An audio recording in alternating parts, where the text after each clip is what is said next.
Kaka nyampo kwa mwasi anasio. Odom se sreku si anasimuno fwe. Anasimuno fwe. Anasio. Oh,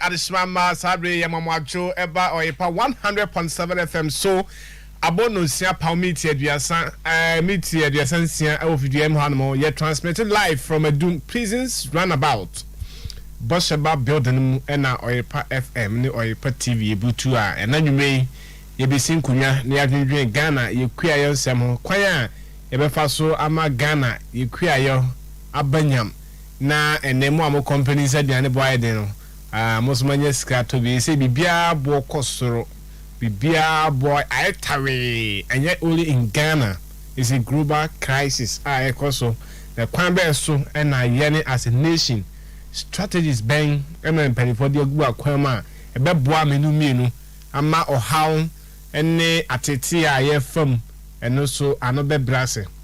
Yehe agriculture space Hon Richmond Juma. A Greek no any good on my beer. A Greek anywhere, minia, you cannot survive. Me catch on any china and what I say. So agriculture anywhere. To me, it's in Yakupon, the wisdom, the Yansemuno, or ball, Iriasino, or the queer and the chassis as a profession. Or call Bible ma, or more key names. Our Bible meaning nano, or more queer for. But Ghana hano, I'm say sabi in here psychologists bia or best saki nyina yadwen amaye. Isan say minim de Yakupon de amaye ne still na ho sa akire yen. I don't really understand. Na yana me dwuma metwa na me dwuma sams today pani I say any pani bi wo ha omu ewo nipa body. But adwen den tim no what behave what is a train to say will be our nipa and we have majority in the system and no can be more on mining development and then ubia sorry a opese okwama no ne ubia sorry opese okọ US ubia sorry opese okọ Japan Canada Australia wherever one more or more yetimamufu that community no one ma ho do wo odwene Ghana ho odo be na wo ma man Ghana o man Ghana na utim no odo ben pa na wo edema o man Ghana and there will be a pursue personal interest nkwa na edinam krom ha na wo betima abu man based on personal interest. You cannot survive with that. Yes in kunya idea ye ba be hwe President Enrechi akokasa kama wa hwebrofo go mebo brofo ni bi no watie wa ka brofo no sa anase ye trama no kokaye. What has been the action from his ministry his government concerning fertilizer production Ghana ye organic firms company omu produce organic fertilizer amaye and na policy by papa by the wo from the Ministry of Food and Agriculture and then from the presidency government you have government a presidential advisor our Greek will be to president for our ye aside from the minister no and then even when you go to the ministry now your chief directors chief directors saying chief directors at the various ministries. Ministry of Food and Agriculture, Ministry of Food and Agriculture, Ministry of Food and Agriculture. The directors na mo wo hono e dia na mo dwen e koma ya think tank for ana agriculture think tanks no mo way where are they? Me dem who say you talk tanks. They only talk. They only talk. No action. And what you yam as a local payer who person we bibi edeboa the industry no. Nobody want to help you. Nobody from even within the government. We want the best for the country.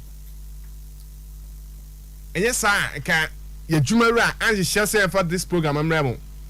At times, yeah, agriculture segment. The local agriculture firms no crown also sponsor. They don't want to come and sponsor. Reason being that, and they manufacture produce, no, right? Yatamasi. Yeah, Jumara say, yeah, KY3FA. Now I am from Picture Agriculture Space, no. And will be a company aduane boyding no and you say be chow afi kwa na be cost no because fertilizer no me share big time farmer when you go share Kumasi more na all company say enema I say kunya no timi de ye enuam aduane no wo timi into this time crown no no phone bi because fertilizer boy den fertilizer no so koto na lukodua wo me ye djuma no pa apafo kra say wunya bi yeti krom ha na manfo akwaje sika enom de advocacy say child labor ko US me mako US ba bia me ko ye no afom na me ko ye and me ko sa afom ho no omo kan say omo ma no omo wi SS omo nto am so university omu wi SSA omo nto am so e wo university reason being that so mu jam mo kwa e kosua pom a omo kwa kwota Washington New York no ma jam wo eye nkranase na hwan na be take over their business but in Ghana here yeah the child labor nei musimoni ate muse money ate womo ye cocoa who are actively engaged in the cocoa sector no they so mu nyina de omo peak omo decline omo peak ebianya 80 years 70 years ahode esom de hye cocoa no mo produce cocoa no mamo no munya eno na mo backbone some on smart eno mo backbone eno mrofo no develop that child labor concept.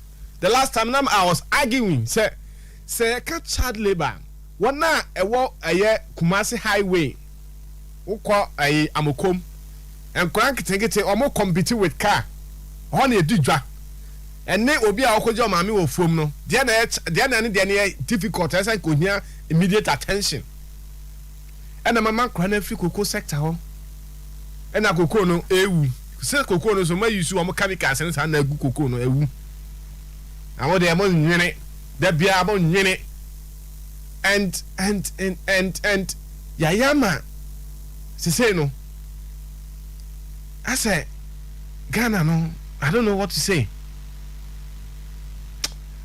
There was a long way to go as a nation. Yakupon shying, but yenya I can't. I'm not blaming any leader.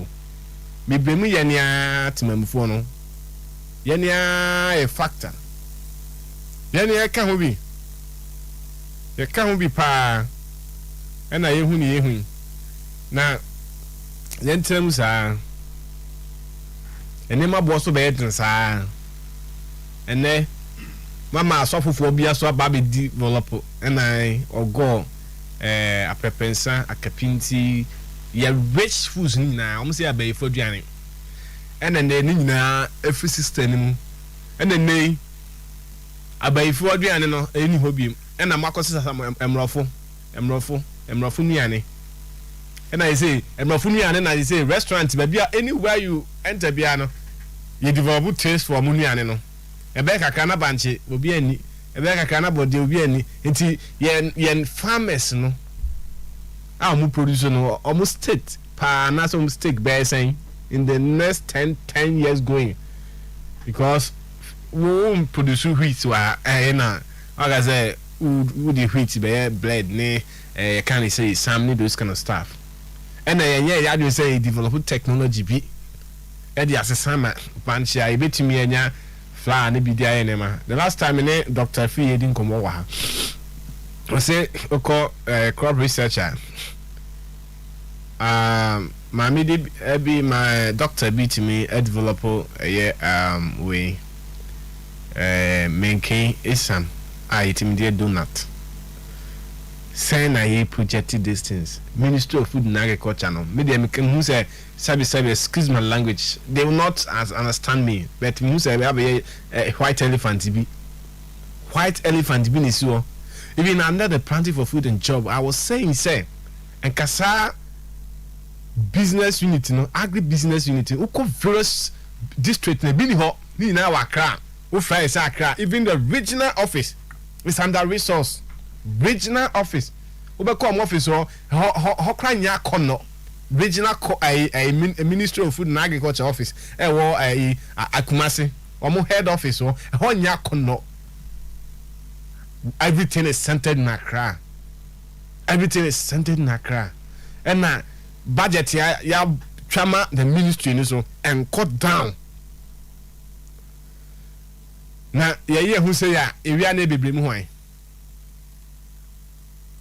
Ghana's chicken imports in 2021 were estimated at some 350 metric tons, with forecasts for 2022 being 400,000 metric tons, 14% more than the 2021 imports figure. None of these imports are on African countries. These are the reasons why intra-African trade is so. We contribute to the development of other nations anytime we import toothpicks rather than manufacturing them in our own countries. The crisis in Ukraine has compromised the food security of Africa, not only by the disruption of commodity imports, but also by the unavailability of fertilizer for our crop. The crisis in Ukraine has compromised the food security of Africa, not only by the disruption of commodity imports, but also by the unavailability of fertilizer for our crops. Growing concerns over fertilizer shortages in most African countries, including Ghana, are worrying. Ghana's maize and soya production could be affected, and our poultry industry could suffer greater shocks. The current derangement in the global commodities market, supply chains and logistics should represent a clarion call for Africa to rise up and stand on her own feet. All right, Africa to rise up. What can we rise up now? What can we? And then I will as president. Why?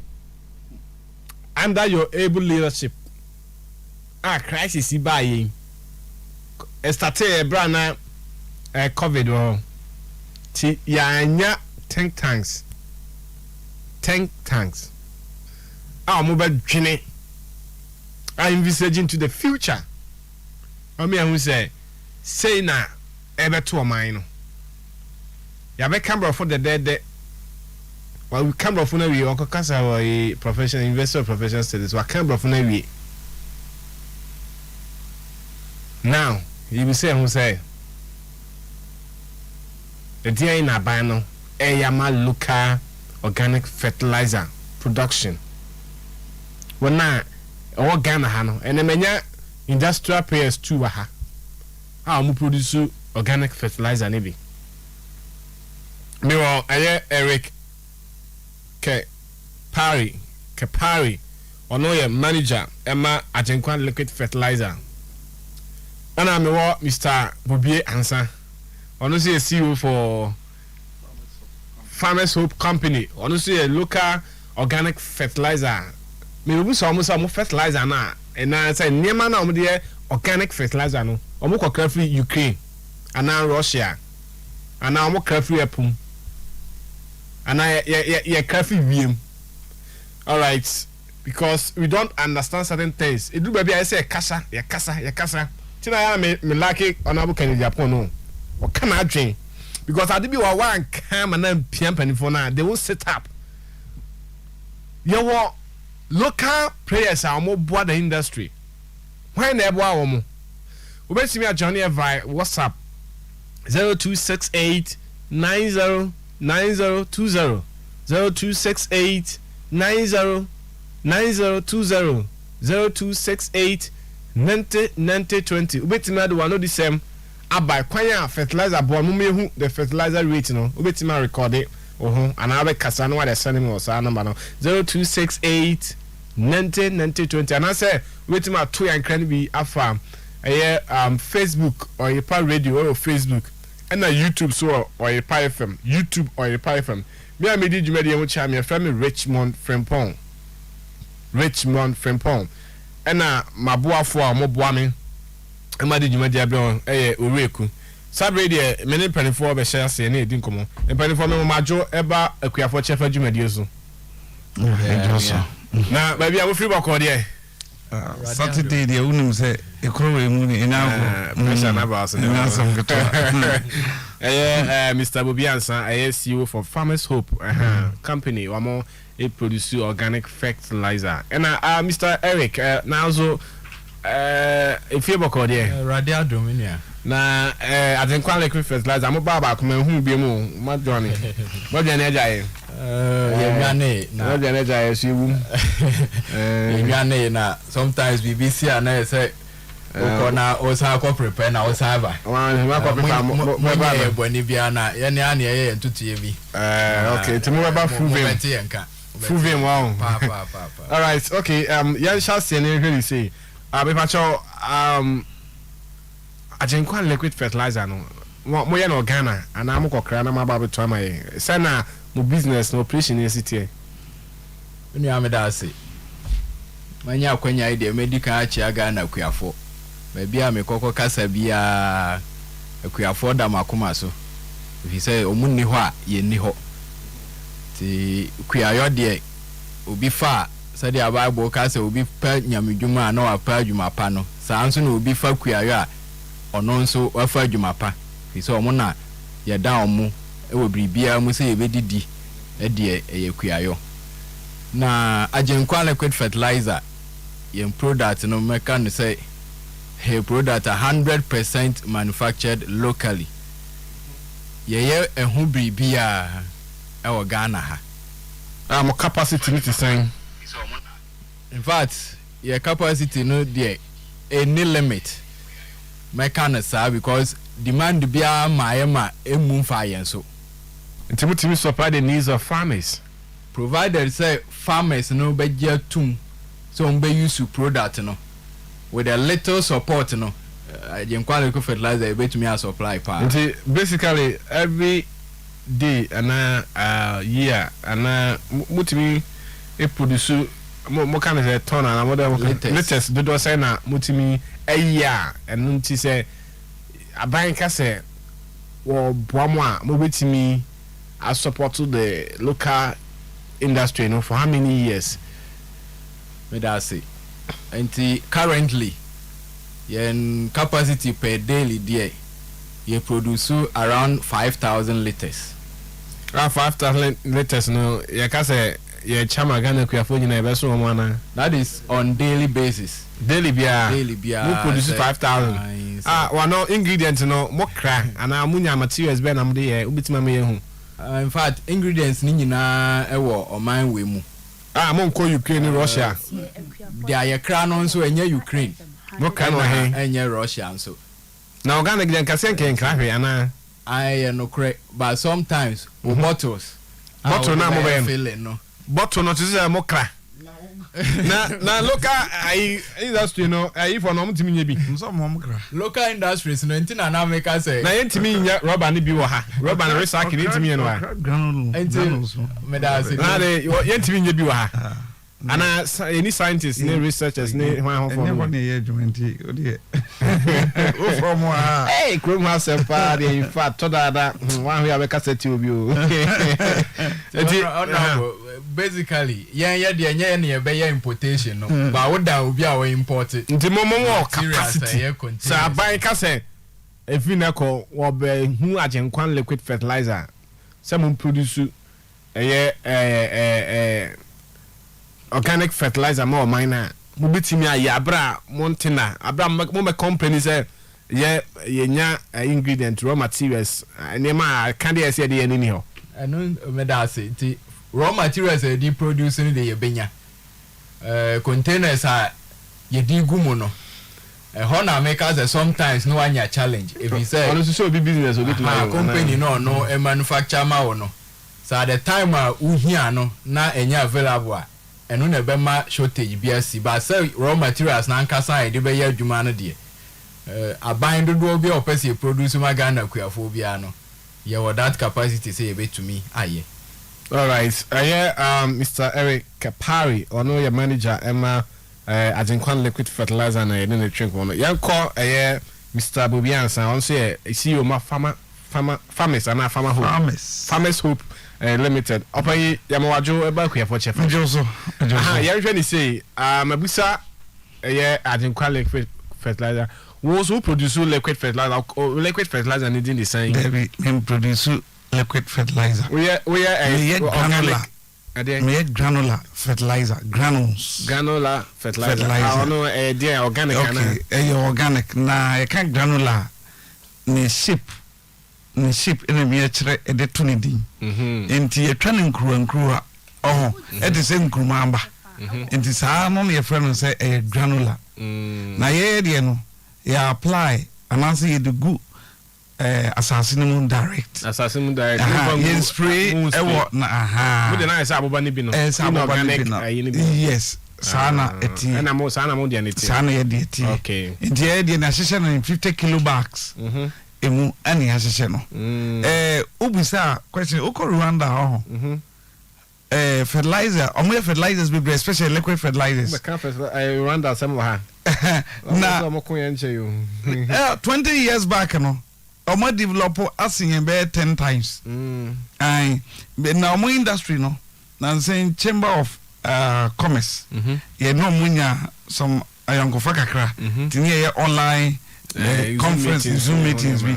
Na wo hwe kwan wa fa so mo develop omo fertilizer industry na. It's amazing. Na niema ye wo ha no. Se papa yi o kasa ubusansa niema yetumi de ye fertilizer e wa ha. Niema ye wa ha no. Even me can't natural say bancha habain kwa fertilizer liquid fertilizer bit ma produce mo. What's it say? Me na make a chiro. Bancha habain. Hey, say that na me mo onka. I no correct. But the best me try to say. We what the best me try to say. Say raw materials here the fertilizer. You will be papa. Na dia nti na muntimi nya maye enye yen ni ntimi na so ye see you our produce bi ti o capacity no form ana ti me ni ti o all over the world ye wo kwan fa so businesses starting na grow so ye kwan fa so grow kwan fa so a ye timi etuli omo ye mo capital na ekoso kodum pempenso bi na afi abe multinational business ene na e de ni bi no ye ni bi ha ye de ne ye ni bi wa fefe kobo me na mka chiro so and the business na start class green chebia na ewu so businessman e bi say if momo businessman there be in free I make us be chiro member there be person can be chiro in the fertilizer industry no government na control Ghana fertilizer industry no government control it is say wo obasa business no na say government are introduce you to farmers obuwa untimi fly entina government for the gyms can that is the point because mamenchiro say wo product eco subsidy so and na cocoa board eto product na say ye de kwa bontin na farmer no who say buy na dia bread that's the end of business no e be nyini sesia but until so be get it onto that sheet no ajawajo wallahi no ma dusika enti point ne say ya na muka say oh adena muntimi ngro na nsa bi obi ne ye chate no bi say farmers of mobile ya che adena muntimi ngro ma menka ibi njiro cocoa board my contract for the first time mabre na omo time omo de ma ye no they don't have idea how this fertilizer is produced. And the chemical for another company. Ekasa saying process they have no idea. These two big companies, they have no idea the process we go through. Your friend be blending. Say company because we are blending is no work. And yet, Mako. China, Russia, Ukraine. No matter Italy. Well, no problem. But let me tell you something. So, granules, water nitrogen, water phosphorus, water potassium. Now what the aba in large sacks. Now the aba oba now so person here MPK. No was away this percentage. Na what the go a machine mesemu na a meseno na ya bag or say why fertilizer. I mean say sana manufacturing it here and can ye easy mo bia. The only thing I say in that process no sika we invest in huge because we import every bit of it down here.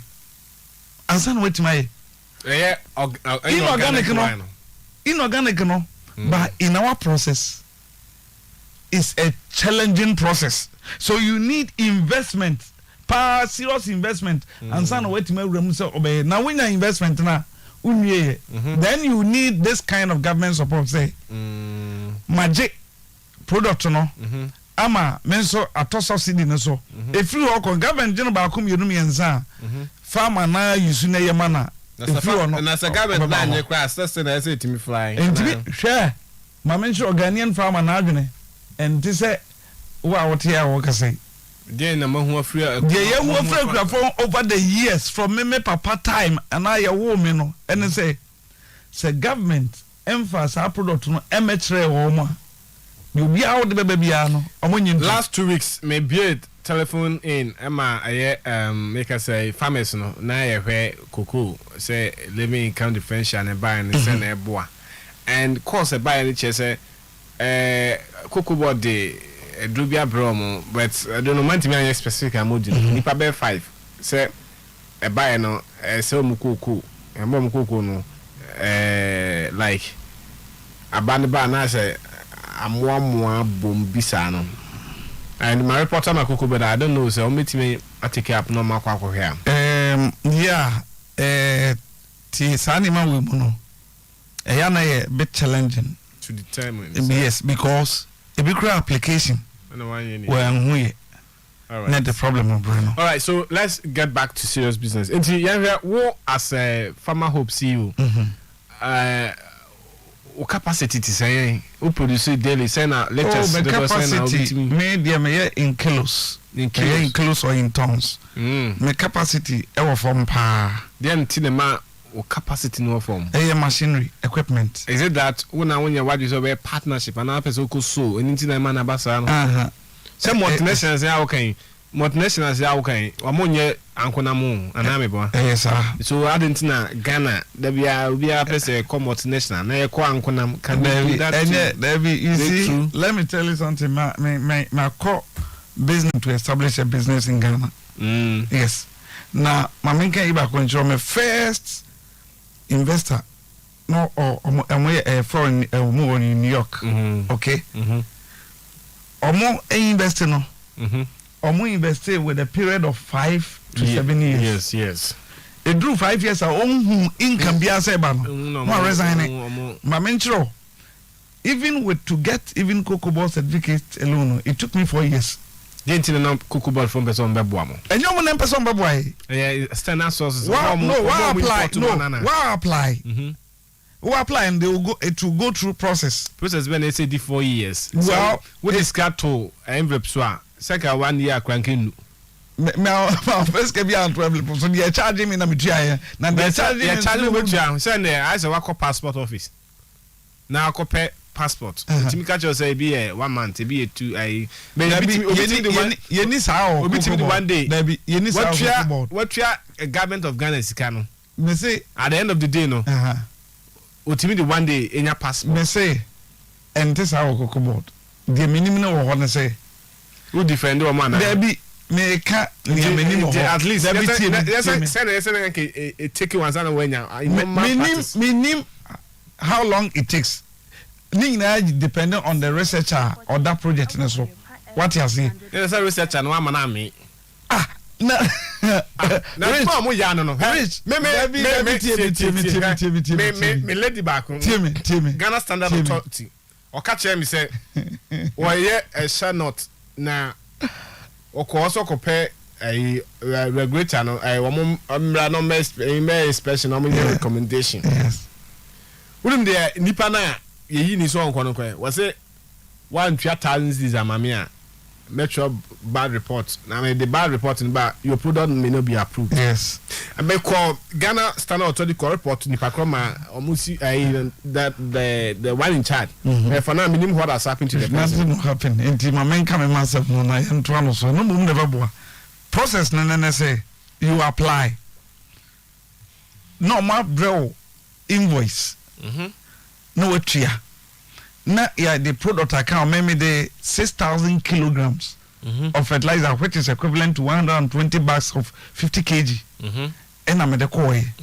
Then I paid in all. No, it was close to.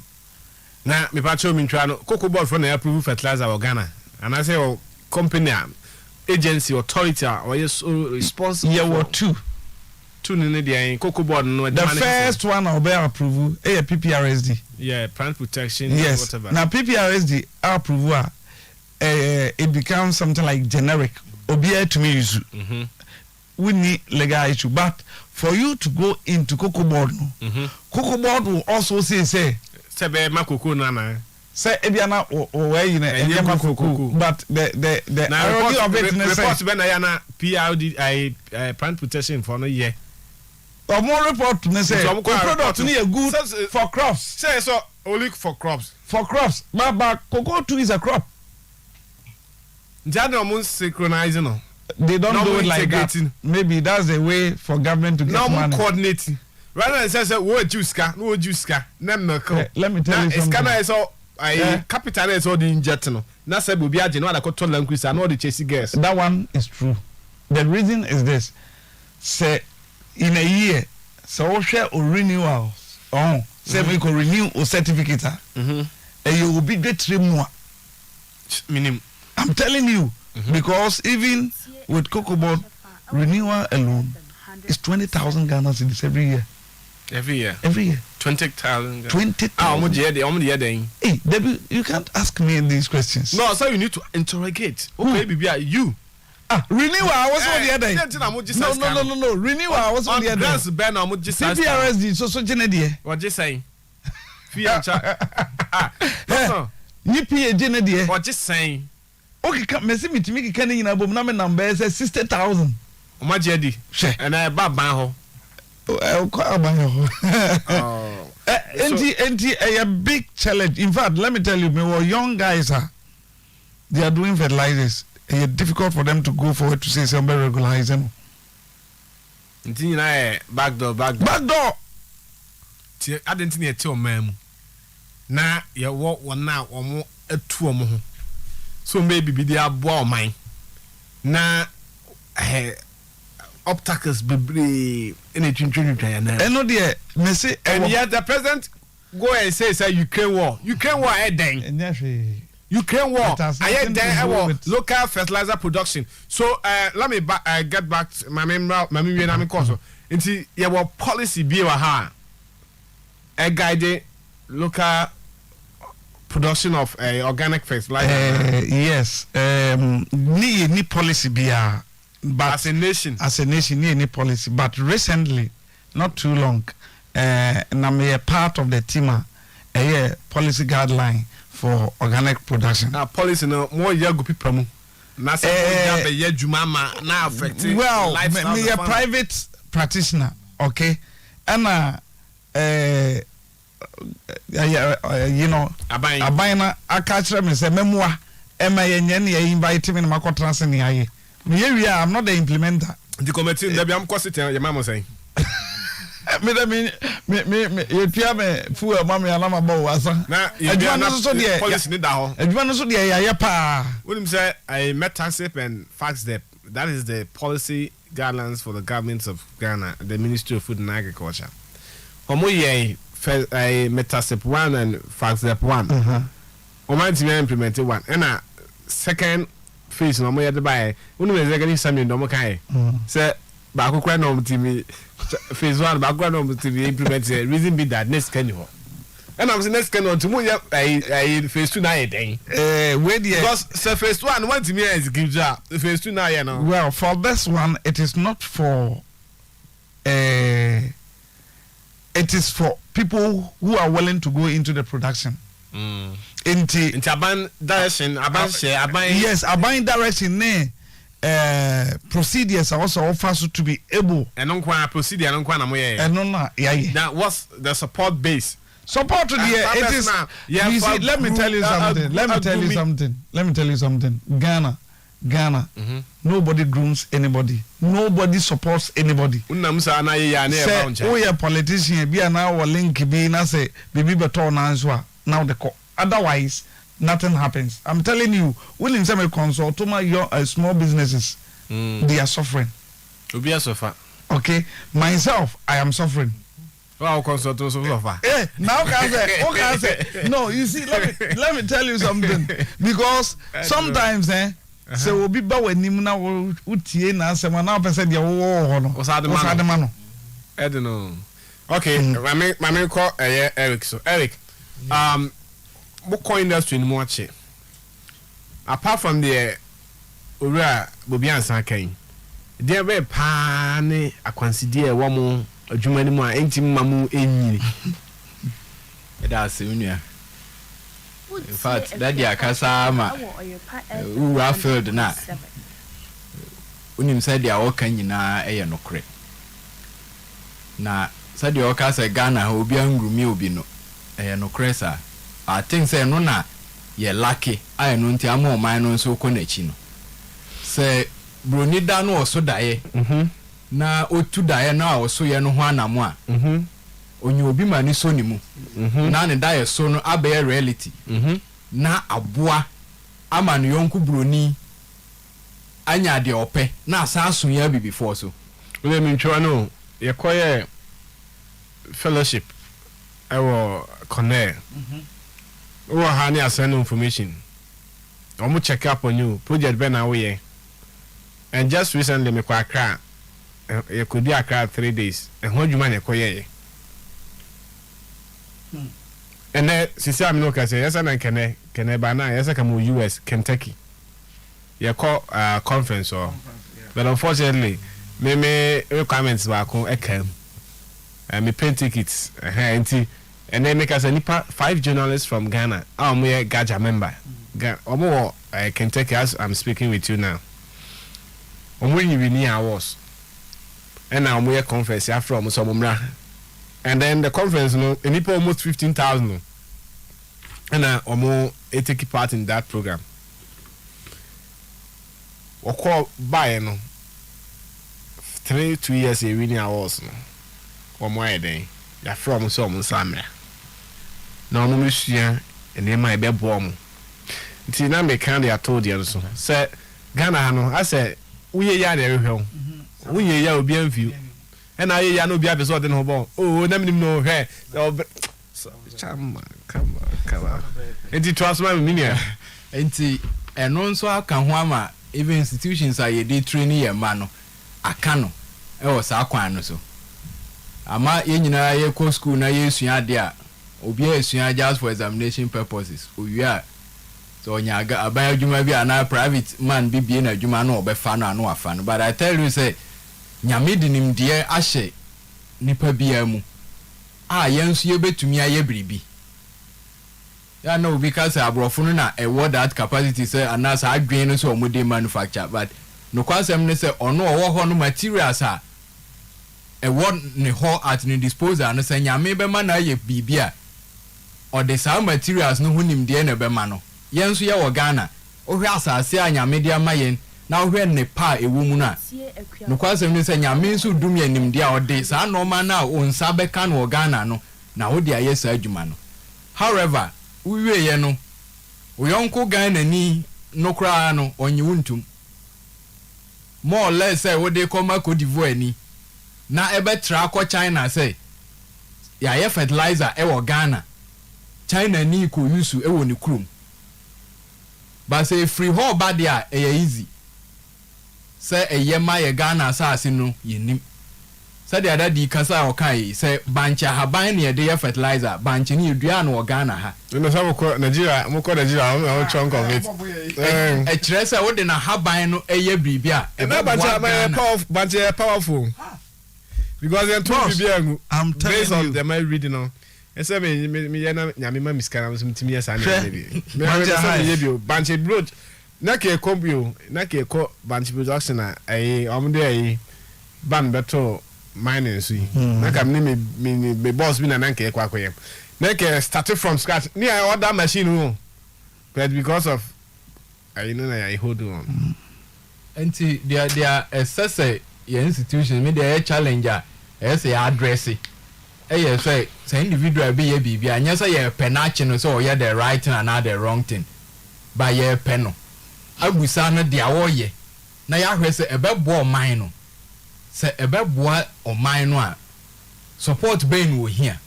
In this case no mona government agencies na ye djuma omo eba mo chen a omo ba be mamu nimdie omo ba be mamu morabi and some do omo ba wanye we one jail yeah the way you say let me know more. Right. That I'll come to you on the same thing. Eric, last year June 15th and PPRSD a fair consultative meeting and I buy a workshop do True Vine Hotel. Workshop on one family government of Ghana and I said donor support. That was the policy guideline workshop. Yes. Consultations. Found the nephew government of Ghana and I said I'm Kwadibu Nisika. No cry Agra and I said they say will be working and statement be from US for the back. I said senators in the back. I'm all fighting against that. Say yes, we cut this family into Agra. No, okay. Now I'm making some. Until said they are nyina na ye kan no dey here. I say ye no busa so mo ba o mbema onim de. In most cases no entesa. No mbe dey o mbo level of engagement saying just say one request. Me kai start your adwuma yi no. Yeah, na mo man no for 4 years. Na you name the right institution cross say register fertilizer. Yes. What the faha we say ye we mo. What the faha na sa akoye institutions na ho ntokwa. Say yen na ye what to me say ye register fertilizer. Ye twa kwan 4 years and no sika ye tua any test ahodo a wo ye nyina no. It is at your own cost. We are ansa na finally ye hu say ye copy PRSD. And even PPRSD no say that you can and yes I will konya full registration say me we are madro no you bet me there are good 3 crops so even crops now you back classify no 3 categories you were cereals you were vegetables and I were 3 crops now 3 crops na dey hot there cocoa board na dey na omo na no kwasem ni say omfiso a yemfa ho nti baby a e wo form kakra mo amoye na akra no de no mo kraba no kra no de west nti baby a okra bi ba ya no kan fana sign keke signature bi san keke na me hu ye mobo so tibi kakra de no ska baby also akraba sabe obenya approval do sign keke no nti sai ska tibi se chire abenasi o I'm in Kuma Brazil. It's him. Yes. Ska will try and I'm to one my committee my them. Wow. Obi aje di kwa. Na the challenges I want to say nyame wa dom na onya registration na marketing no is at your own cost and effort. Say my adverts my. Na no cross em ni daddy dey men kan asem man fi so no granules no minim organic one said the amount for si patronizing but over the years ya dwena ye wo e wo liquid fertilizer I mean cause nimdia e wo ho no esua munye education moy ya education but said the say am use radio nkan ho moko wa no ma mu mfi mu the radio no so mu tia eboa enye easy o yemfi so I think ho na ya nya support radio so fun ya din bia o menua obe support okuya for chefa every day week bia ba betina no aka ho asem menua ye betumi aye but the aye kan say nka ye nya push kakra ebi abaya mo train o ha agric minister na ha ebi abaya ka say ma hu say awo kra mo pemo de age na because of the fertilizer because farmers no dey who convince na man na use na edin but so use na onya resource o mo recommend it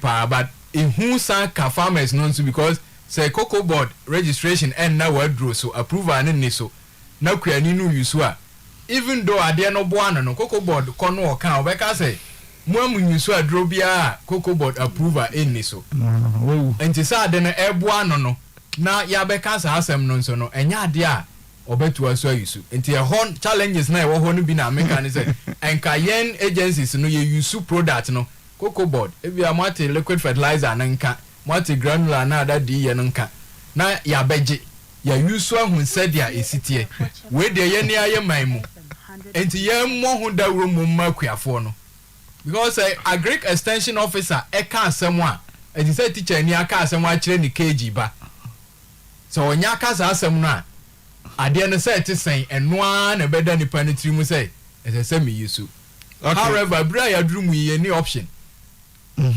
bra ya drum we wo Ghana me de Ghana na cocoa board for say omunya fertilizer ni bi ye ni option enti omunyu akoko bi ni na poultry farms nso ugu enti that be no one gasa more capacity na cocoa board ba mo chan meeting ya mom but me ba ma menka even jiro ba say me ni we me ba also enti cocoa board or more capacity cocoa board reach out to you at the liquid fertilizer mo betumi amano ayes adwuma no me da say unim say cocoa board eji wadro na o dia makuafo a me nua kwan bia obefa so a ubetumi reach that capacity no ubenya say e basa akra na o loan kura wura wadwuma mu a e easier because omunim say enye den a you can pay enti eno no de nka enye problem kra na me ka say bra ya drum no ye ni option as so omutwa omani so na president yenti president yenti was Ukraine for ide Ukraine asem we dey yenti nembra Ukraine why ide crisis in Ukraine has compromised the food security of Africa not only by the disruption of commodity imports but also by the unavailability of fertilizer for our crops. Growing concerns over fertilizer shortages in most African countries, including Ghana, are worrying. Ghana's maize and soya production could be affected, and our poultry industry could suffer greater shocks. The current derangement in the global commodities market, supply chains and logistics should represent a clarion call for Africa to rise up and stand on her own feet. Mr. President, Omana emeno omudin komonso ma rise up. Nti dia na wo ye dia support to eye omo. Mr. President, His Excellency Nana Dankwa Akufo-Addo. Ene empanifo a mutie ene mo a mo tie kokan no. Mutie nkomo we yi. Omo se omo wo capacity. Ingredient ni wo ha. On betimi dia ye organic fertilizer man si say kra no ukọ Switzerland government no government nanka so wa fatun ho so a wa we farmer wudua organic produce no abane masika hectares o trace kanema produce organic mai because omo purchase omo de wudro na ekum kola na ekum amanfo until the government want to move away from wudro no na won call organic she says her system is being adopted in Europe. Switzerland and the Shire, Netherlands, etwaso, Germany so sum. Nti say yenya wana umyenim difo wa no mo ye organic no. Ama ye nia. E dia na yesenka esi ye ho kwan. Say ye mmoa wo mo. Opan muni say mo so association for mo kan bi. Organic fertilizer for mo so mo kan ho bi na e bia problem a mo fam mo association angaza untimi inform association abra woni nipa omo ye adwuma okay na say is minimum organic fertilizer first bear there go wa hin ana hwan ana wo ana hwan but the others are there no you see let me tell you something from Goso well Goso and I mean Goso was one so organic fertilizer why registered e Ghana ha. And how many registered organic fertilizer? So you need to start something. No, you see, like let me tell you. We started Gaja.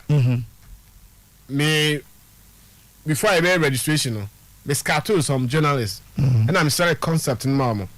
Say agriculture, no, and I hear the mainstream, but they needed attention, the media. Yeah. Until quite so, and they bet me I come together as a unified body. So can I commit to resign my name and make an initial no be semi network. And I'm saying no. They say yeah, association said that you beat me a solid voice to advocate for farmers in this country. Enti me try no. You see, say ni man bi o ha nyanti ase. Na be na be tiase. The kind say me register my company, right? Prepare register my company. Say you kushia na say a formal association. Yes, you beat my for me. You beat my voice. Yes, I am stronger. Am I at the end? What is the association? Ebi anka ba na government at. But me say Portrait farmers who no mushia. Me Jamaican ye. Me no ka say CCA. Registered producers. And they importers as some American. They can importers. Yes. Registered producers. We can get 5. How? I'm telling you the truth. Go to PPRSD. Go to PPRSD. Nekobisa. It's a 5 mate must start it. Enti member. Na omo register no mo no mo lead mo front mo. Enti no basically no. Ema o for one association na 2. But start with the 5 that you have. And na 2. 5 na American. Obi a very powerful power man. One on the work by association won view. No nim say we are powerful but we association e boa. Me say no they will go through no on ka ho. Yeah, it's true. Affect no. We benya powerful no. But we are powerful now. We want kasa voice in baby in some way. There be the American also what you say. The American also nka was have require message ehun baby amede masam na kro. Ene ha na bit my body. And or even me set up my business no. 1 year later no buy. And the following year no they started government contracts. And say e na umpetua. Now David ya na wo de tia Italy now uska Italy stand by. Mami David amuso asen obi a me free Christian Service University ababe national service na mababe bie adwuma na o ka kire me se minister tua o say nipa o betimi na tua eyi o David skalo na o ka se skalo and the timer yeah William say madwuma we me the award and establish World Bank award 3rd place position and I mean 20,000 Ghana cedis the 20,000 will be the $30 million started ejuma ba kope e Kumasi ya now over the 20,000 Ghana cedis so na gotia and if there na go to ya so yeah rich tie good association you know I was say from to say I'm trying to scout to find out a here for na even Ashanti region enra company bi frame say opeso hunu manufacturers na even blenders Ashanti region ye nya bi menkwa manufacturers and blenders no when we are talking about granular not liquid fertilizers ebini here all the blenders are in Accra na say na Ghana. But only the entity will be Ashanti region and all the northern side. See the last border yes, but you see, and citing such businesses, no proximity to the consumer is very wise. Key. Yes, it's necessary. Say a close and come citing me there, but thinking of raw materials.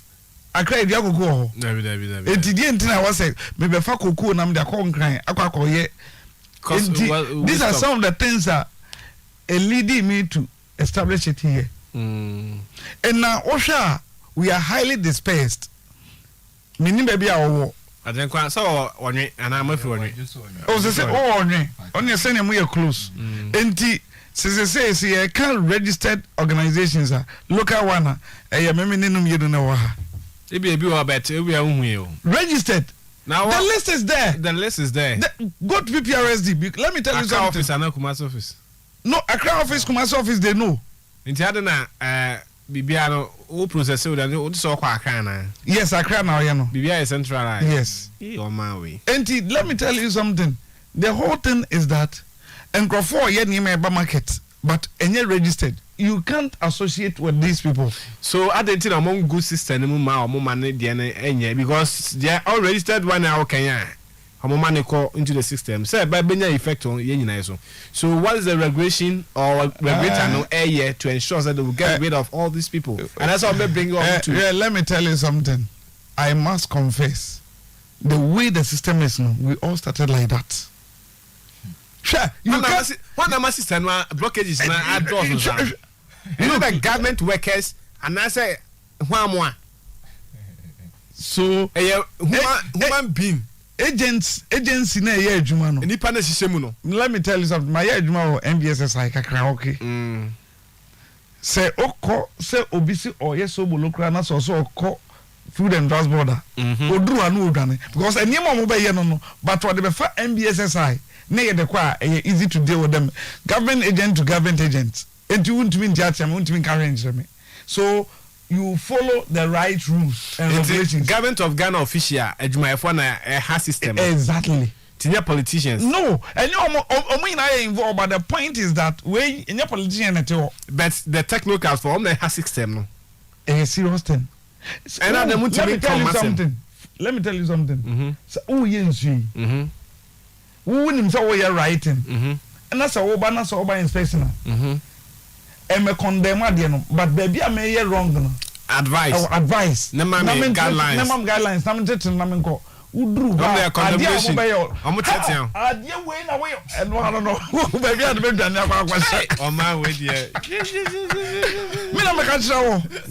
Hey, me se me kwa register product bi. Me ye product bi na me kwa register. Akwa no bi say me say. Me e dey na me nima ma ye sa product no. Na knowing myself and who I am no me so be kasa no ho e ma ne hu say me na me tin anim no me just a chicken orderly persons okay it me ma ne hu wa mo sim tana me unse me nta anya me ho sa e Africa for no e na afi free ho no oni ma ba be isi because who say no onya na mketwa we sia na ona na kasa no okay enti say eno no sa no na bo hu a you can't go. Because some at it, the document we to why do you know? Won't mean fill document no cry. And what I say, wait my pass it through the process. Obia song I do. Now say Obia and Ejumano no. And say, Nejuma say fill never brand one. No, say no. Sabi, excuse my language. What dear? Brony be anywhere, obey some hui. What dear? Brony, oh yeah, the non-chasser. Excuse me. Meet my boy before Beban Kwana bet show. Hey, go to her normal guidelines. Mr. For now, I mean, Mr. Ibago. Oh, MSD material data sheet. Moye no hen. You know, I cry. Company Ben Yaman. KY3FA. Correct. Chemistry department. Okay. Omoje mo say. Hi, Kwanche. You see, the reason to make us say, these European bodies are almost certify organic products. Yes. Gap ne hwan money, you know. And meme product no is certified by another organization. Okay. Apalo. Now, yes, sir. Now, let me tell you something. Say, say. Company be say omu hia product because omo ko use product no results no munya na amazing. Afi omo so mo pe MSD. Mecotech. MSD no. Omo so mo 5 years be develop. Every year bia I am going to pay $100,000. Every year bia $100,000 for 5 years. Wow. To develop MSD for this granular fertilizer. Now, and let me tell you something. Yes, so that they will recommend it to all their farmers. Yes. Now the issue is the BTC no, as private person no, not many capacity no. I'm expecting the government agency. No, to an amount of share. Why one the one of clients and yenya approve and clients and gets cano. Hey, what's what can be? I said, Michelle, I read America. Michelle Vesta last 2 days ago. I'm saying. Na yeah, and come on was it they be buying one there for no maka. But still na the cycle scan. Was it me document boss my menka. Was it banks and they say they political talk. As we speak, the cycle scan Vesta William last 3 weeks or 4 weeks Randy Abi Frame Dr. Randy Abi Frame and omo question me on this issue. Me say the bank told me say memfa collateral of 120%. Me am catch up me say me won one kan nyom ho na me ba. Then I buy so guarantee mama. That's the reason why I'm coming. Se me say scan me mama ho. I won't come. Enti no sometimes no ya ba radio so ya pese e be kasa bebre because o kasa so bebre a aduma be gusisi a yo be die no nyina be busa abo this all come back that is this me control brim ya na metie this year let me tell you me bibie no e ha me this year me share say de niam si ko na me hu say e come beba this year my boy be 2500. I'm telling you, me the way me see toto me niama no. Ghana for your I Ministry of Agri come on unit. Yo, me chief directors no panty omo 22 omo kai dey. Well, omo juma omo yeah anko chief directors no omo na eye. Oh God, first. Okay, menya hoho a me na minim hoho no ba bia wo ko bia Honorable Kofi Apalo was the next president of Ghana. Mr. Apalo, my journey me. Richmond Major so. Na and you may want to had the intention of that. Oh, and you bring me back TV. I'll be a program with TV. I feel my program no. Na with my bantam. Oh, okay. And I'm gonna meet radio no. All right. So now Kumona Mudi no. Emotion. Say a Greek na me say. Yeah, dear mu here. Because of my be a bit metumpon agriculture. Now say I can't there be a Ghana. I see the Ghana the agriculture is the mainstay of the Ghanaian economy. Why? Now there you watch Bremo no want to turn us here. Say bebu ebuso what to be your lifespan. Erutina common me den am person me bana me so man betum. Okay. Na kakra bi a betimi aka no. Say Ghana for betimi atimase a. Ye how no. Enyina akwa say ye onkofa bi mu gidie dodo. That is the problem of Ghana. You feel say ni pa we wo fra busuan we mu. Ono na obetima bibia mai wo Ghana ha no. Inti bi fufu bia. Me feel say Ghana how any ye bre ni bibia ye ni na no. Anu aduru no. Eya de kitwe bi. Eni de me hu. Eye say benya obi a wodi anim. You can do for. Na dwene nyina ye ne say Ghana beti matena yi. O ja say. Obi a obdi Ghana bedi nanim. Say Ghana first. Nti wo ye Ghanaian. Na ye see time boaw. Na wodi ye. So ye frafrani. We hear Asantini, we are Munani, it doesn't come in. We are MPP, we are NDC, we are CPP, it doesn't come in. LPG. Yeah, what is important is that we are Ghanaian. Yes. Now, one is what you say, but so ye BB. Now, Nipana will do any man who say, no, a dear way, a hiano, yet the buana, yet a bow mine. Sure. Because Cecilia, you must say cuckoo, one factor. You piano ma me deficit him. But the cuckoo and the patch. I've been answering say for processing for no better capacity to crowd for. Intino, I didn't see a quiet say. Cuckoo na ye dono. You can't. You're born a Fibiano. You bet me I do value. Oh, the last time when I mentioned Cocoa board for a meeting near a project be Cocoa sustainability program. Yeah. One more executives no top level focus shine. Now we agree on same every year be I so my reserve 50% of the beans for local production. Now my commission members some year investigation as to say more giants 50% for local firms now. And who's more processing companies major maybe Winim. The can kusini na say sika papa maybe musu sun mama pa or sika now also the papa be was Vesta oil Ezen Bank for almost political talk no more and it's political talk no there they are giving money to people but what I know is that they are giving money to wrong people.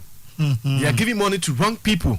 That's what I can say. Ezen Bank? Exactly. They are giving money to wrong people, not people who actually have something to do. Is that the case? Yeah, that's what I think. They are giving money to people they think maybe they can get something out of it. But the real actors now here say because they be over now with me promising say okay, maybe 10%, maybe 15% there. They will work things for you. Chana na me boss can I boss me so vedia too. So sika no what pay as you go. This country we call it pay as you go. Okay, but it shouldn't be so. Yes. What I said, they should give to people official deal with me here for import substitution. I didn't think say e kokra emo de bakuruma. I didn't think say kokra enkukufu. But it's been susa. Susa, you can intervene kwa no ebo na nyume.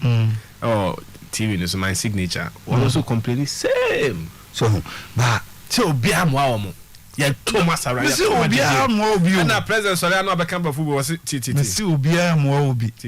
Ghana's chicken imports in 2021 were estimated at some 350 metric tons, with forecasts for 2022 being 400,000 metric tons, 14% more than the 2021 imports figure. None of these imports are on African countries. These are the reasons why intra-African trade is so. We contribute to the development of other nations anytime we import toothpicks rather than manufacturing them in our own countries. The crisis in Ukraine has compromised the food security of Africa, not only by the disruption of commodity imports, but also by the unavailability of fertilizer for our crops. Growing concerns over fertilizer shortages in most African countries, including Ghana, are worrying. Ghana's maize and soya production could be affected, and our poultry industry could suffer greater shocks. The current derangement in the global commodities market, supply chains and logistics should represent a clarion call for Africa to rise up and stand on her own feet. Mr. KY3FA is all president. I was the same. Maybe I don't know be president. Maybe the moon say, "Only has a cram over." And I mean, who says a cra and kukufunuba. Bad thing. SM is so put for now. Now, Scott, by president in there. Almost sponsor. Honestly, Scadie, Minibi. Now, Sunami is saying, Ghana. Oh, let me tell you. Oh, I know they are, but Mamika the control. Senakupon, say a menace. Senya me say Kofi have made you president. Nobody can change it. Let me tell you something. But so that also die announce that. I dey so pa na kram so that I know Asia. Enti na Asia will show you see. Me say we say odana so da ya. Na me betima asu ni panyi na adaye. Aka chom say okoto abatoma nipa so mesi. Me ba so what I say. Eti wo ba so da no na ohun nipa na kopon se we na toma no. So one disika echi ankwaji obi 50 cedis and 20 cedis. No one go to aba. Now beto aba ma wa wo ho a. You see, the problem with us is say we vote just voting sake. We don't listen. We don't listen to people. Oh, who fe? Oh, mi krom nini. Oh, we madam. Ena say nias bofo so ote. Yeah. Na bofo no. Ba bofo so nyansa. Oh. So bofo nyansa. Ena bofo so enye tuache. Hey, Ghana, if you want to lead Ghana, you must be somebody who really love Ghana. Exactly. Me mean to no American. Because manager say me the president in there. Me say me kobobo sia be say $10 billion. Number the emu 2 billion. Emma poultry farmers. Say mo 2 billion we. Mo find nyankoko. Say da be engo kran ko bia ma habium. it's going to create jobs. Sure. And it's going to reduce our import bill. Exactly. Strong really say first no isusa no na ye di mo na di no bia Sundays ana Christmas ana say bia birthday bi edane Kumasi ene etira Kumasi ya ide ya we Kumasi anu mo de wa ni fufu no etime me wonti me chiri fufu no we chiri fufu so because so gam say me wo dia me wo ntino wa won so woni na say ama fufu en me pe yes but is o sha anopa evia enumre obi endi mo obi di akoko oni mo obi akoko oni na akoko dey we bronya ni Easter ana birthday but na akoko ye morning afternoon evening we ne sa so common sense should tell us adia ye di na he said the president declared to me guys say it's going to go up by 40% demand for foreign poultry so sikabia wo bia no ade na for nyina en share poultry farmers but it's really there Mahama time was started a project in there. It's all the court. Asana could court. So now you waste your time. Young man or one kukuso and kuku adwuma. But banks in India, forget about the banks because Ghana banks, you know, sabi o mo modano no. O mo do na new businessmen. O mo di oko school. And we pass by first degree good time master's good time and then na betina honum eti ade na wo ye nyina unim another problem so Ghana han ma di nya school for no mo ko school no because so na manage bibia wo ko Bank of Ghana wa ko kusua de mo say Basel 2 Basel 3 Basel whatever and now say na Rex in a way it's a hununku we don't look at our situation. And she say situation at the same. Also say inflation at 26%. Almost say I will be quite doubt to say it's more than that. But the question is, what has contributed to that? Importation of I quite admit here. When it's the agri office nearby, but importation of the problem. One of the factors is the non-payment of contractors. Okay, because one tier contractor neka into your account. Oh, nyame nko a second that's in a doso. When that's na you into your moka no. You say me a contractor. One tier me car. What do you think I would do? Music kakra aka no. If I'm go share adwuma ni mu bi. Because me say go share adwuma ni mu a untua. And what I would do is that me just can so ento bank. It me go $1. Say the sika no ne value no me maintain ne value no. I'm maintaining the value at least. Say a bit decline and come from too much. It's $1. Whilst I don't need dollar, but because of non-payment of contractors, it will so on a contractor who say, "Oh, can you be on Kobe?" Or else there be maybe no me I be try me come go see school than you. Me go see affordable housing. You know, me go here Rosso. Me go any abide me be all here in Tiaka. Inside the idea no this kind of $1. So the demand for dollar no will just go up. And anytime there be demand be see the supply be so prices will definitely what go up. Now if you be we are here no. Now and I say depending on importation you know. Now so mom some go find man band there. Any man they don't want offer ba. Until now almost $100 no. And the next $1 na kwa na eko. And na affect inflation. It never be on ma self inflicted. Okay, your problem no Ghana no. Bank of Ghana, the question is, I'm an accountant by profession. I don't understand why you cannot borrow from Bank of Ghana. Just can't quite need Trebi. Sikana ye channel. Make an become for just it's printing money, no, next or printing papers, no. But you create money. If I become president, so how get on more Ghana? I think so within 6 months maximum. I should go to 10 Ghana around. Hey, now I can have 18 months to Amazon. Oh, the room is sitting in my city, the room is Huniamano. It's different from Dom Huniamano because they said I just was out at them. I'm so around. Let me tell you the truth. The Chinese say, we know Koya president in Anaso Koya, now Fino. I say, oh, Fumsika. Another young one piece cabin or this guy day. We say, oh, Fumska, the amount you no more, none, no, when that thing drawn on you, generation savings. Because say a year President Kufuor was a nation in Tuanica. Me say President Mahama. Oh, Ghana government. and then the President Mahama be so baby. And I said Tuanica, me come in say. Me say, and the only thing Mahama to me and say me appointed Kufia police on Koye CEO for we. That's the only town to me. Yeah. But why? Yeah. I tell you so baby because their interest is not about developing this country. Yeah. Their interest is to make money for themselves. All right, Mr. Kofi, come on, I there, but I care Suma and Kono, nay, solution. Until me jai, the Akanama, no more. Oh, Jam, I'm coming on my bed, Jim, Jam, now, and as we're about to Friday, Thursday, Monday. Me call Namiaduma Tuesday. Namiaduma. Tambe, Tuesday, Tambe. Oh, Tuesday, me call Numre. And they meet my host to TV into the back door. Tebeka's are back. All right. Mr. Obi, I can't 8 minutes. Yeah. 4 minutes, 4 minutes each. Yeah. She say, "Pa dear na all person are buying. The local organic fertilizer production. Moi no. Say a buying castle bois moi. Ubetime aye am a fertilizer bois aba for mama."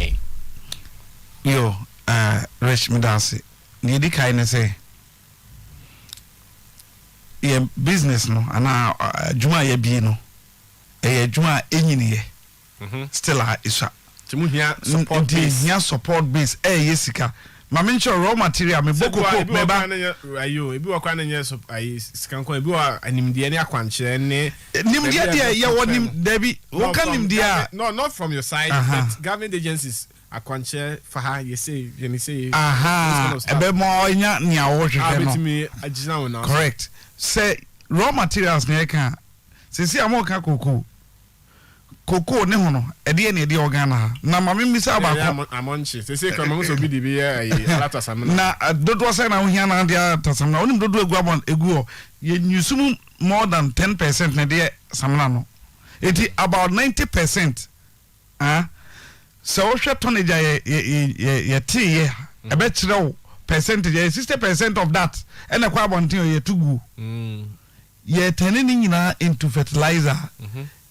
Don't you think say ye betima produce about 30% of this single company 30% of Ghanaians need ye hear investment. That's all we need. Timiba over Jimmy. Bra, ye bejo ye no better say. Ye bejo the maminchiro makachiro say your company no enye one man company. Yes, because you foreigners crowd na ye no we are interested in local people more than the foreigners. Because the TN say now what the foreigner na ya what this na what the ko osade ko enti ye here local people no to put ourselves together. Say am no ga say about 4 companies. More foreign companies. And HSC to invest. And so much I near Queen. And Tizana Bia eventually no. Ebeba. Sana Seba. Sana Seba. The Anna Abrante can be fair. So winya order da. Winya who said the production city. Let me tell you the truth. Na me nim some more capacity pa. Na order na buy na who say mini baby a. Asa me local rice na basa afi na me ama. Afi de, afi mo say me here sika ankasa e was the expansion. Na metimi meet demands na e wo ho no. Enti say aban betimi na adwene crazy so say specific organization we. Memwa no mpagya no misika nyina akra me say time retrieve a. That is fine. Over just short time. Ubon's a company na ya big ama boa oman no. That is all. Demitima kan no. Say buy obi afre me one day TV station, radio stations, especially Krakoko board CEO koka say nyusu akokobini. Hwe mamenka samanchiro. Untumi yusu akokobini ogana ha for farming no. Dangerous. Sir.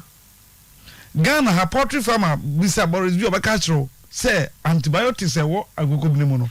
And yes small. Na uko yusu eno a the opposite wakachire ne say at the end of the day antibiotics ni na be end up in the food. So on the mention what compromising the quality of the food. And not just that a process also go through to take away the antibiotics. All right, in 30 seconds. In 30 seconds, no. say yeah production so ntimi fa bi ma abonten then na si cocoa board na sa tren nyina so na say na hotel nti I say capacity na me here say metima produce more na catch you see cocoa board no mo awe what the yalla questions there catch obi o abonten say omna mesom but the CEO also can help so who said na good eboa yes we so help no mo jai importation of those yeah kenya na say omomoaye omomu tiefo meaning say pay investors pay investors okay maybe they want to see the power vision all right Mr. Eric also in the next 2 minutes they say time man cheni out here some mercy what's the DJ number the next 2 minutes there in Pana more local organic producers more pese and campaign ehwe e de boa the system no that they are kind the first one is sika for expansion because say yenya market scan mo penny free and as mo penny grant say grant so free abai ma obri bia better than say wa ukọ na wakoje na mo ye 1D1 for ko mo sanka say abai ba mu obi anim say Ghana abai de enya ade a ebe guda enti so obi de abai be gina mu eji sika ma wa very easy say bank bia ade sa sika no ebe ma and as a bank for no mo podcast talk nti the aye can say investors no so ba that you can investors who asem Ghana ha no investors no ye pay returns no so more profit no or be ba obisa say send obenya wo we need to have a mindset the survivor of the business how our business may grow they don't look at that we need that come from for no ha on say company bi wo ha che KFC but company no nguda because obia ode sika be wura mu bia na adwen ne se me pesa de no grow ko drum pempen so bi yes etumi wura o mind bia mu enti say investors no ba o mon have that mindset say ye ba ne abeboa say be ya ade na be ye kese na say mfaso no e be so nipa dodo so nyesa wonko a ode ba na enenko a me de aba na me pen tentem say megia eventually kusiana akoko no tunanu ana obesan awe okay be wi ase na woni akoko bia enti be hia say so obi ba as private man so aba investor on have that mindset say ye be grow adwuma no na Ghana ha ti said ya yetumi import fertilizer free Ukraine no nkabre bi ba obi nso ka say Ghana enam say bibia si o Ghana which we don't pray for enunti yenso ye fertilizer ho ayedin say ye your mindset say ye be invest organic fertilizers mo a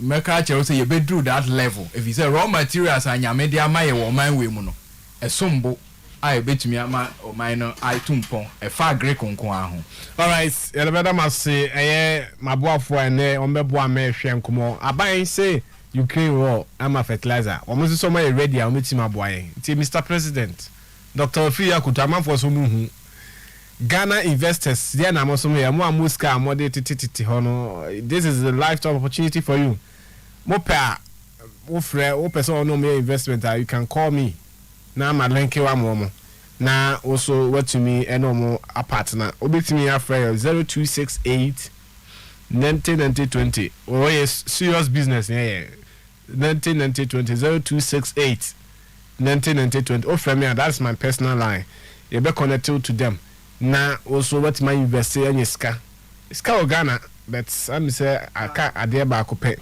and Eric Kapari one manager Emma Ajinkwa liquid fertilizer omo Ajinkwa liquid fertilizer papa the Ghana for and I have Mr. Bobby Ansa on also you see Wema Farmers Hope Limited on also produce fertilizer organic one be come on the end aboba no so boa o chem say on the wadi to cocoa board for agini dia tum sabre me amedi djuma hu chia me Hon Richmond Frimpong me James e dia ma DJ Dennis ye Ghana ni mapa send the opeso ko US no wo patriotism no patriotic e ma wo man how patriotic are you yami aduma that's an ebishia seekers are and Seekers Ministries and asabe omudi nyamesam ebeto eso efi sabe kopem se no nkobobo onyame akwa evangelist o afie na sorry no ewo make say ahensan estate baby a police post no one wura ma kwakokoto evangelist OFE ne nadom sabe de DJ Dennis na major afidie no e de man dasane e be sa to an koma twetwe ne so